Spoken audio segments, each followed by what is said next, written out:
Ikalabintatlong kabanata. Nakita ko't napakinggan ang lahat ng sinabi ninyo, at ito'y aking naunawaan. Ang alam ninyo ay alam ko rin. Hindi kayo nakahihigit sa akin.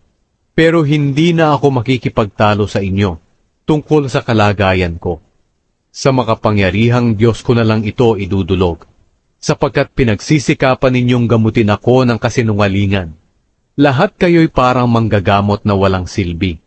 Mas mabuti pang tumahimik na lang kayo. Iyan ang pinakamabuti niyong gawin. Pakiusap naman. Pakinggan ninyo ang katuwiran ko. Ipagtatanggol niyo ba ang Diyos sa pamamagitan ng pagsisinungaling? Kumakampi ba kayo sa Kanya?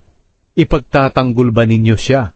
Kung siyasatin kaya kayo ng Diyos, may kabutihan kaya siyang makikita sa inyo? Huwag ninyong isipin na madadaya ninyo siya tulad ng pandaraya ninyo sa mga tao. Tiyak na sasawayin kayo ng Diyos, kahit na kinakampihan ninyo siya. Hindi ba kayo natatakot sa kapangyarihan niya? Ang mga binabanggit niyong kasabihan ay walang kabuluhan. Ito'y parang abo. Ang mga katuwiran niyo ay marupok gaya ng palayok. Tumahimik kayo habang nagsasalita ako. At anuman ang mangyari sa akin, bahala na. Nakahanda akong itaya ang buhay ko. Tiyak na papatayin ako ng Diyos. Wala na akong pag-asa.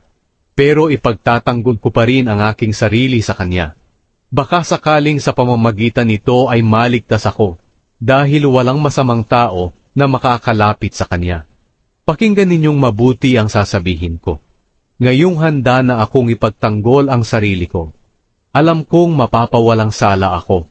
Sino ang makapagpaparatang na nagkasala ako? Kung mayroon nga, mananahimik na lang ako hanggang sa mamatay.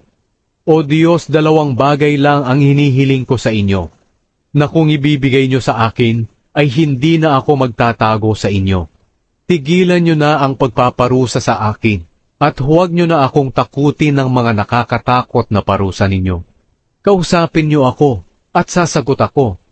O kaya'y ako ang magsasalita sa iyo, at sagutin nyo ako. Ano-ano po ba ang mga nagawa kong pagkakamali at kasalanan? Sabihin nyo po sa akin ang aking pagkakamali at mga kasalanan.